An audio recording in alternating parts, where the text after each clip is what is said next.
Hello students, welcome to the TSN online education platform. हम पढ़ रहे थे आपकी हिंदी विषय की पाठ्य पुस्तक वसंत भाग 3 का पाठ 7, जिसका शीर्षक है क्या निराश हुआ जाए। इसे लिखा है आचार्य हजारी प्रसाद द्विवेदी जी ने। और उन्होंने जो वर्तमान की परिस्थितियां हैं, परिदृश्य है हमारे सामने, जिसमें आए दिन हम ऐसी खबरें पढ़ते हैं धोखाधड़ी की, किसी को नुकसान पहुंचाने की, या ऐसे जो कि हमें बताती है कि जो हमारे आसपास है वो बहुत ही बुरा माहौल है। तो उसमें क्या हमें निराश होना चाहिए? क्या वाकई में केवल निराशा ही अब बची है? हमारे जो भारत देश है, जो हमेशा पूरे संसार के लिए आदर्श रहा है, उसमें क्या अच्छाई बिल्कुल ख़त्म हो गई है? तो उसी के बारे में इन्होंने बताया है, उनसे जुड़ी ऐसी घटनाओं के बारे में, जिसमें वो कहते हैं कि भले ही कई बार उन्होंने धोखा खाया है, दूसरों से उन्हें नुकसान ही हुआ है या धोखे ही मिले हैं, लेकिन ऐसी भी घटनाएं बहुत सी हैं जो हमें बताती है कि अच्छाई अभी भी बाकी है। तो इसी में उन्होंने एक घटना का जिक्र किया है कि जब वो ट्रेन में कहीं जा रहे होते हैं और टिकट लेकर ट्रेन में बैठ जाते हैं, तभी वो देखते हैं कि ट्रेन रवाना होने से पहले जो टिकट बाबू है वो ढूंढते हुए, हर एक यात्री को देखते हुए पूरी ट्रेन में उन तक पहुंचता है और उन्हें बताता है कि जल्दबाजी में आपने मुझे ज़्यादा पैसे दे दिए थे, तो वही उन्हें लौटाता है। तब उन्हें जो दिखता है उनके चेहरे पे, टिकट बाबू के चेहरे पे एक अलग ही संतोष दिखता है, अलग चमक दिखती है, जो ये बताती है कि अभी भी ऐसे लोग हैं जो अच्छाई करते हैं, दूसरों का भला करते हैं और किसी को भी तकलीफ़ में नहीं देख सकते। अब पढ़ेंगे हम इसी से जुड़ा एक और किस्सा। एक बार मैं बस में यात्रा कर रहा था। मेरे साथ मेरी पत्नी और 3 बच्चे भी थे। बस में कुछ खराबी थी, रुक रुक कर चलती थी। गंतव्य से कोई 8 किलोमीटर पहले ही एक निर्जन सुनसान स्थान में बस ने जवाब दे दिया। रात के कोई 10 बजे होंगे। बस में यात्री घबरा गए। कंडक्टर उतर गया और एक साइकिल लेकर चलता बना। लोगों को संदेह हो गया कि हमें धोखा दिया जा रहा है। तो एक और घटना का जिक्र करते हुए जो लेखक हैं आचार्य हजारी प्रसाद द्विवेदी, वो कहते हैं कि एक बार वो कहीं सफ़र करने के लिए बस में बैठे थे और बस पहले से ही थोड़ी ख़राब सी थी, वो रुक रुक के चल रही थी।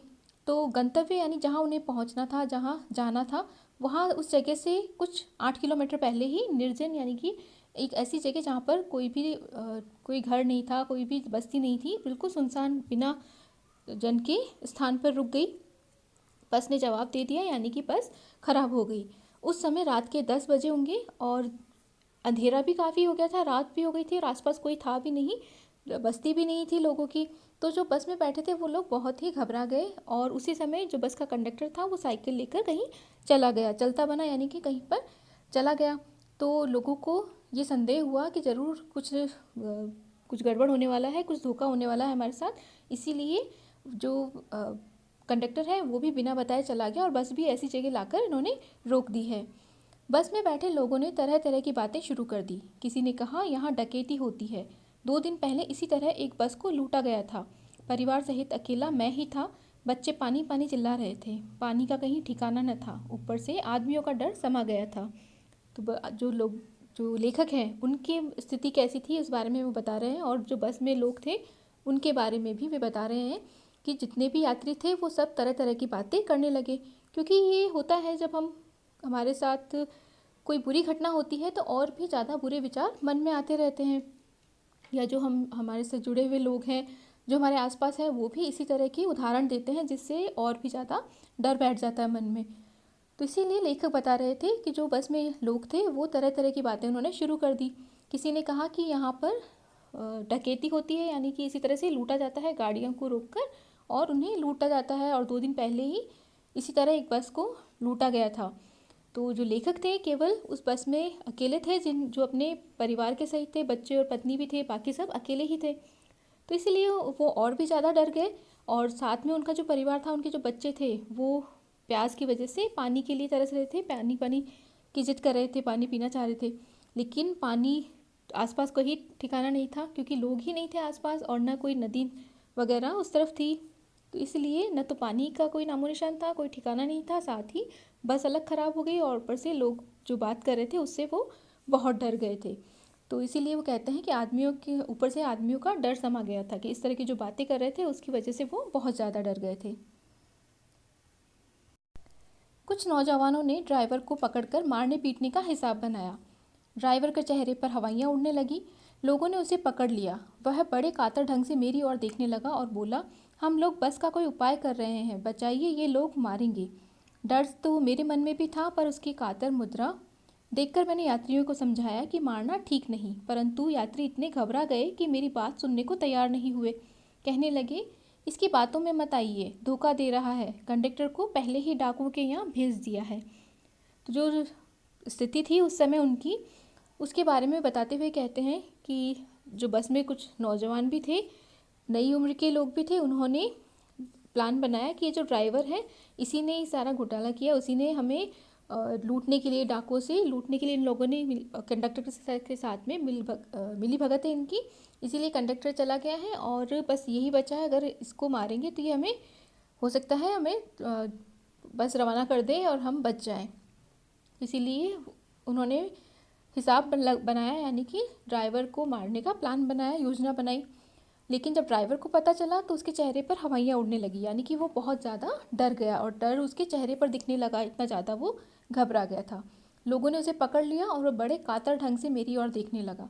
कातर ढंग से मुहावरा है जिसका मतलब होता है बहुत ही दयनीय स्थिति होना, बहुत बुरी स्थिति से या बहुत आशा से लेखक की तरफ देखने लगा कि वो लेखक उसने उसकी बचाए, उसकी रक्षा करे, और कहता है कि ये लोग मुझे मारेंगे, आप बचाइए, हम लोग तो बस को चलाने का या आप लोग को सही जल्दी से दूसरी जो गंतव्य है जहाँ आपको जाना है वहाँ पहुँचाने के लिए कोई उपाय कर रहे थे, इसीलिए कंडक्टर गया है, लेकिन ये लोग मुझे मारेंगे, इससे बचाइए।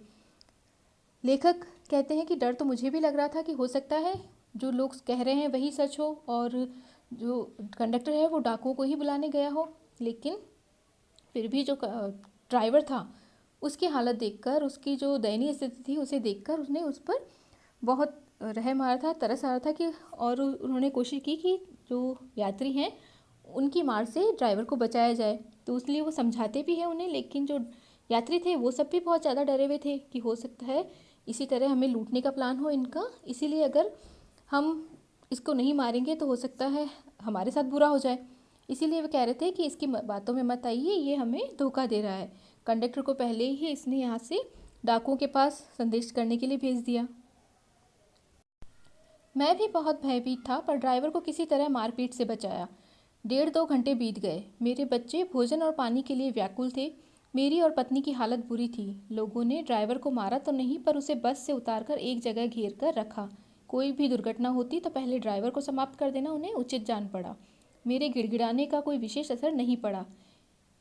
तो लेखक कहते हैं कि किसी तरह समझा बुझाकर जो यात्री दूसरे थे जो ड्राइवर को मारना चाहते थे उन्हें समझाकर उन्होंने मारपीट से तो बचा लिया, लेकिन फिर भी वो उसे छोड़ने को तैयार नहीं थे और बस से उतरकर पास में ही उसको घेर कर बैठ गए कि बाई चांस अगर कोई ऐसी घटना होती है उनके साथ कि डाकू उन्हें लूटने आते तो सबसे पहले उसे ही मार देंगे।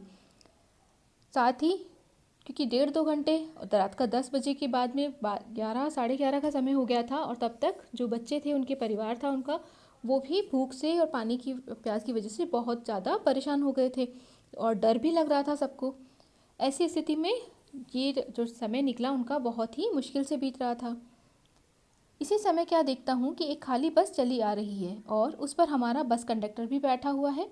उसने आते ही कहा, अड्डे से नई बस लाया हूँ, इस बस में बैठिए, वह बस चलाने लायक नहीं है। फिर मेरे पास एक लोटे में पानी और थोड़ा दूध लेकर आया और बोला, पंडित जी, बच्चों का रोना मुझसे देखा नहीं गया। वहीं दूध मिल गया, थोड़ा लेता आया। तो थोड़ी देर बाद में उन्होंने नई बस को आते हुए देखा और उसमें उन्होंने देखा कि जो कंडक्टर था उनका वो भी उसी बस में बैठा हुआ है और उसने आते ही कहा कि मैं तो जो बस अड्डा है वहाँ से नई बस लेकर आया क्योंकि जो हमारी बस है वो अब चलने लायक नहीं है, बहुत ख़राब हो चुकी है। और फिर सबको उसमें बैठने के लिए कहा और उसके बाद में जो हजारी प्रसाद द्विवेदी जी हैं उनके पास आकर बोला कि पंडित जी, आपके साथ बच्चे हैं और उनको जो रो रहे थे भूख से प्यास से, तो ये मुझसे देखा नहीं गया था, इसीलिए बस अड्डे पर से वहीं थोड़ा दूध मिल गया था तो दूध और पानी लेकर आया हूँ। आगे यात्रियों में फिर जान आई। सबने उसे धन्यवाद दिया, ड्राइवर से माफ़ी मांगी और 12 बजे से पहले ही हम लोग बस अड्डे पहुँच गए। कैसे कहूँ कि मनुष्यता एकदम समाप्त हो गई। कैसे कहूँ कि दो लोगों में दया माया रह ही नहीं गई। जीवन में जाने कितनी ऐसी घटनाएं हुई जिन्हें मैं भूल नहीं सकता। तो जब नई बस आ गई और वो लोग बैठकर उसमें और बस डे पहुंच गए, वो भी 12 बजे से पहले पहले। तो इसलिए जब लेखक के साथ इतनी ऐसी घटनाएं भी हुई जिसमें बिना स्वार्थ के लोगों ने उनकी मदद की, तब उन्हें लगता है कि कैसे कहूँ मैं कि मनुष्यता जो मानवता है वो ख़त्म हो गई है, बिल्कुल समाप्त हो गई है। कैसे कहूँ कि लोगों में दया माया रह ही नहीं गई है, क्योंकि सब लोग तो ऐसे नहीं है जो दूसरों को नुकसान पहुँचाए, दूसरों का बुरा करे। लोग अभी भी ऐसे हैं जिनमें मनुष्यता, मानवता या दया और माया जिनमें है अभी भी, और दूसरों की निस्वार्थ भाव से सेवा करते हैं और उनकी सहायता करते हैं। जीवन में जाने कितनी ऐसी घटनाएं हुई हैं जिन्हें मैं भूल नहीं सका। तो लेखक कहते हैं कि ऐसे तो केवल उन्होंने 2 उदाहरण दिए, लेकिन ऐसी और भी बहुत सी घटनाएं हुई हैं जिन्हें हम भूल नहीं सके हैं। ऐसा ही हमारे साथ भी होता है कि कोई हमारे साथ अच्छाई करता है, हमारी सहायता करता है, तो वो हम कभी भी नहीं भूल पाते।